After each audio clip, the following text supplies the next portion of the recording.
Well, good morning, folks. Here we are again. Yeah, it's your man, Adolphus A.D. Moore. Getting ready to do a quick hitter on the Texans. Come from behind again. They come from behind victory over the. Yeah, knock the music out. The Texans come from behind victory over the defending Super Bowl champs, the Los Angeles Rams. Okay, let's go ahead and let's get this out the way. No, Matt Stafford did not play. I didn't even see Aaron Donald on the sideline. If he was there, he was in street clothes, same way as Matt Stafford. But the Texans are 2-0 on the preseason seat on this preseason year right now. They've come from behind on both victories, but I think there's going to be a heck of a battle between Kyle Allen and Jeff Driscoll as to who's going to be the backup quarterback. I think right about now, some people are probably wondering about the starting quarterback, not so much about the backup quarterback, because at least they've shown that they can get to the end zone and make it exciting. Davis Mills played the first half, and he. Let me put it like this. I know there's still a lot of question marks out about Davis Mills. Last week I wasn't concerned, and this week I'm still not nearly as concerned. I think the thing's going to get worked out with Davis as far as his offense is concerned.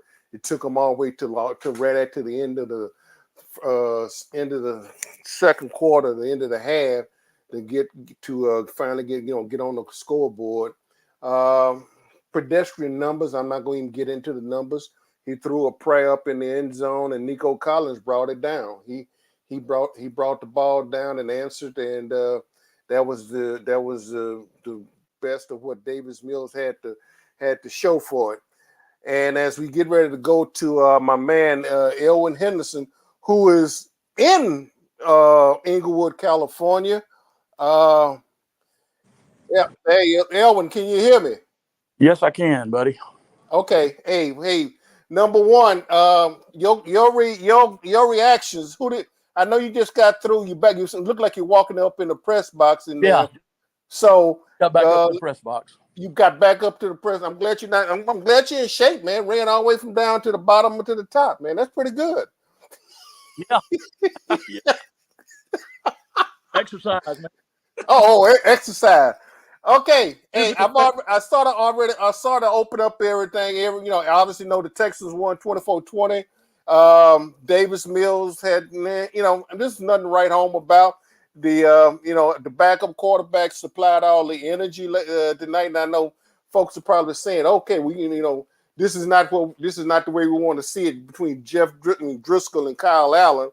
But Davis Mills, everybody's casting a lot with, at least the Texans are casting a lot with Davis Mills. He, as I mentioned earlier, he threw up a prayer in the end zone. Nico Collins brought it down. But overall, what's your initial comments after the whole? I know I text you. I know after I probably woke you up there for a while because I know that game. Hey, preseason game. Let's face it. But quick your comments. Well, I'll tell you what. I was extremely impressed with that last drive right before the half that Davis Mills had. Moved the ball 75 yards, and 1 second left in the half when they scored. Only took 39 seconds to move that 75 yards. I asked Lovie Smith when he came in for his post-game press conference about that, and he said he was very impressed, glad to see it, because obviously the first half was not real perfect as far as the offensive performance. But, I looked down all the way down. Allen was extremely impressive tonight. Yeah. He did a good job. And what can you say? I mean, second week in a row, Driscoll comes in, has to have a touchdown drive, gets it done, and then the defense has to hold them, and they do. And I asked Lovey, I said, look, I know this is only preseason, but I said, it's obvious your team is buying into your system. And with two big wins, and especially a road win here tonight, even though it's preseason, to get those two wins the way you get them, what does that do for the confidence level of this team? And he said, oh, it's extremely big confidence-wise. And I know a lot of people probably saw Davis Mills' comment about, you know, nobody in the world respecting the Texans, basically. He was asked about that when he came in after Lovey tonight, about what he meant by that. And he said, well, nobody's given us a chance because of the last two seasons. Nobody thinks we're going to do much. And I'm sure you've seen a lot of the same projections I have, 1 Mm-hmm. and 15, 2 and 15. And he said, but we know what we got on this team and we know what we got in that locker room. I said it to you, when we were talking 3 or 4 weeks ago, based on what I saw at the beginning of training camp. I still believe these guys, it's very apparent, are getting more and more together as a team. They're getting more and more confidence together. And, I honestly believe, even though they've got an extremely tough schedule, if they can stay healthy with the confidence level they're getting and the way they're buying into Lovey's program, I honestly think this team might could win 7 games this season. Yeah, well, you know what? I told Spencer Tillman that at the start of OTAs, he and I was talking. I said, believe it or not, I said, no, you don't. No, I'm not going to need to be drug tech checked or anything like that.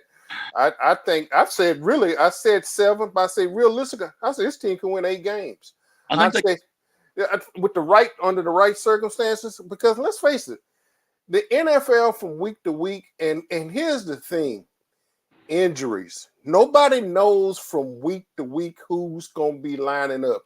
That's right. We already seen players already, at the start of training camp, ACLs blown, you name it, and that's something you don't want to see. But let's face it, from week, it's really from practice to practice. Guys step on the field blowing ACLs and didn't do anything. So and the thing about it, it's. I still think I remember something. I had a conversation with John Wooden a few weeks back, and basically John was saying, "Y'all got a quarterback." He said, "All you got to do go back there and look at the tape. Go back and look at that tape from Stanford tape when Pep was out there at Stanford with his kid." He Yep. said, "Y'all got the stuff to need to move." Yeah. But I mean, that's plenty of naysayers out there that's gonna say, yeah, well, they're not seeing it. Well, okay, and tonight, but they finally put it all together. From an offensive standpoint with Davis Mills. But let's face it, that still wasn't the first team offense. No. That's. I mean, Close. yeah, I call it a hybrid offense because you don't have your starting offensive line, and I can name 3/5 of the starting offensive line. I'm still not too sure what the what a guards who's going to be at the guard play, but that's going to work itself out, and all that's going to work itself out. We hadn't seen Cook. I think Philip Dorsett is going to be another key integral part of, and we saw glimpses of it tonight. But here's the thing, and I think here's the thing that the Texans they're not good enough to beat themselves and still win. No. And this almost did that tonight. Yeah, and here's where I think that they got a lot of cleaning up to do between now and that first game of the season. It's too many mindless penalties, offsides, and I mean there's penalties, when you for aggression and playing and face match that happens. Yep. We know that, and that's going to be worked out. But I mean, some of this just jumping off sides, or being off sides, or lining up in the neutral zone. And especially when you playing a 3 technique or 2, or you playing a 2 gap and you don't see that football there, I'm trying to figure out, hell, hadn't nobody told y'all yet where to line up at? And that's the thing that I mean is driving me crazy. And these are not rookies that are making these mistakes. These are guys that's supposed to be seasoned guys, and you sort of wondering, where are these guys' mind? Where's the concentration factor? Because plays like that will get you defeated in the National Football League. They will. I'll tell you something. I gotta throw in here, Ad, and this really doesn't have anything to do about what we're discussing, but I have never seen this before. I'm sitting up here in the press box, and I'm watching them take the Rams logo off of midfield, and take the Rams logo out of the end zones, and I wondered exactly how they did it.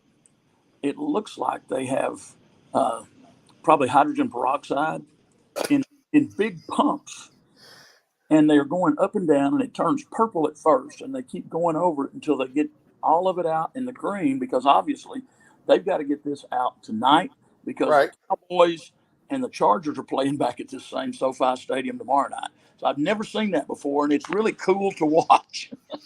Are you staying over for the Cowboy game tomorrow? Are you Yes, I am. good? Okay. Okay. So you get to get a glimpse to see what Jared's team's gonna do, and then see what the Chargers got out there. Yeah, yeah. I'll tell you what, though, the one thing I did like tonight, there were a couple of defensive mistakes, obviously, with the late hits. Right. But when the second, third, and fourth string guys came in, they were flying to the ball. They were aggressive. I liked what I saw. I didn't see anybody out there just going through the motions. And, we've seen that in the past in preseasons. Yeah. Yeah. Absolutely. Yeah. You know what? It's interesting. Well, we were both sitting in this stadium. About 5 months ago, 4 months ago. Yep. And all of a sudden now I'm going back. Wait a minute, he's back out there again. But Well, hey, I'll tell you what, where we were last time. It was a good seat, but yeah. it was the opposite diagonal end zone from the end zone the press box is in. And I must say, it's much more enjoyable up in here than it was over there. Yeah. But Yeah. like I said, when you get into the big game, oh hey, at least we had a seat in the house. We had a seat in the house, so that would be any other observation. I know Philip Dorsett. That catch he made on the sideline was unreal. And I'm gonna be candid with you to the folks. I don't agree with the penalty on the hit. No, I mean, the helmet went to the side. It was a shoulder. Yep. And I'm still trying to understand where they going with this defensive receivers. I'm just okay. We got the catch. I'm going, but I'm maybe that's the defensive nature of me. Just seeing folks. I still can't understand where the NFL is going with this. And I guarantee you, once the season starts, it's gonna be some upset people until they get this thing under control. Absolutely. But that's just my little quick hitter. Any other comments, man? Before I turn you loose, man. Like I said, I wasn't gonna try to hold you. Any other comments that as you sit here, you'll be coming? Do you get the same seat tomorrow? Or do we have a different seat? I'm sure it'll be a different seat. But Lovey did say this near the end of his press conference. He's been real secretive about how many plays someone was going to play coming into the game, and I don't have a problem with that. But he just came out tonight right near the end of his press conference, and he said, next week, Davis will play more.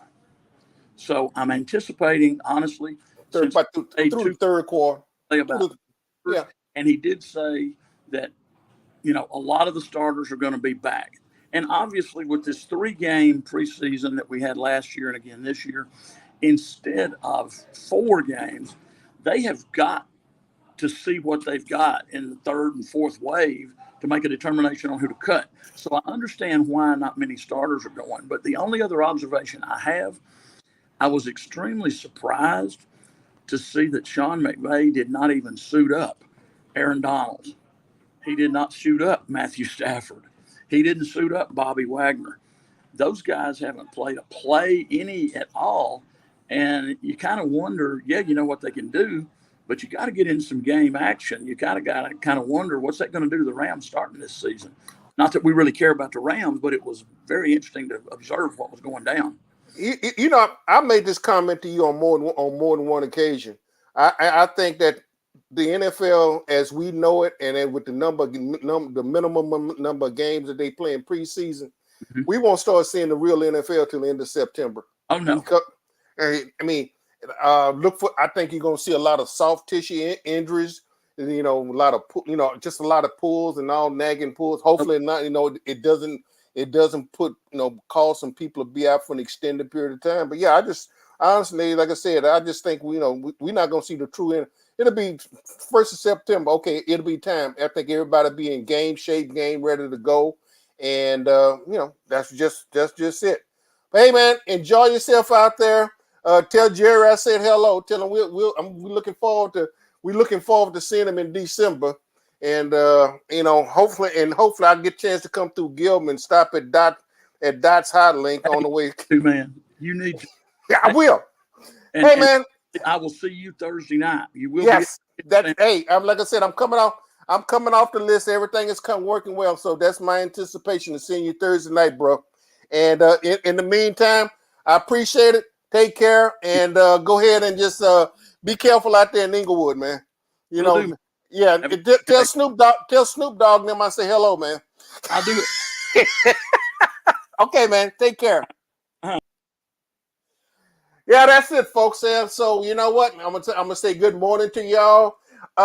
Before I wrap this up, I read a troubling. I know school's back in, and they're trying to get the kids shots and everything. I read a troubling statement or story today that over 60% of the kids haven't had polio shots. Folks, let's get real about this. Is not COVID. This is not monkeypox. We have eradicated polio. Uh, Whatever your mission in life and so forth, I haven't. If you hadn't seen patients in an iron lung, I think you need to go Google it or whatever the case might be. Whatever your predilection, convictions, I don't think you want to see your loved ones getting forced to have to live in an iron lung on account of polio or the crippling effects of it.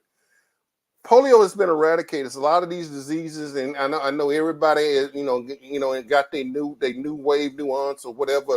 We mad at half the country, and the other country want to throw, some type of germ on it. But you know what? Polio has been eradicated, and now we're trying to bring it back. This in Jurassic Park, folks. T-Rex is dead. I don't think we're trying to bring that back either. Let's be smart, okay? Let's go out and get your inoculations. I remember having to take it on sugar cubes and so forth. Let's just be a little bit smart and a little bit wiser. And you're not proving a point to me, but don't prove it. Don't let the point be proved to be one of your loved ones. So as I get ready to wrap this up and say good morning and to everyone, I'm looking to see y'all Thursday night. At some point we'll be coming live after the final contest with the San Francisco 49ers. We'll be looking to see probably get to see a nice dress rehearsal of what's going to happen for the upcoming NFL season. So without further ado, this is your man, Adolphus A.D. Moore, saying good morning. Oh, by the way, thank God for the rain. And anybody that's got upset because it's raining, you know what? Tough. Put up with it because it's like manna from heaven. We needed the rain, and if it continues to rain like this all the way through next week, even through Thursday night, matters not. I'm gonna put my galoshes on, put up whatever the case might be, put my rain gear on, and just be happy because we have been in a severe drought situation with fires and everything, and we needed the rain. So the good Lord, whether you believe in it or not, good for you. But hey, I believe, I'm appreciating, and thank you from the manna from heaven. Without further ado, I'm gone. Ciao, peace, and I love you, folks. Hey, get your inoculations, and we will look at you Thursday, say from NRG Stadium. I'm out.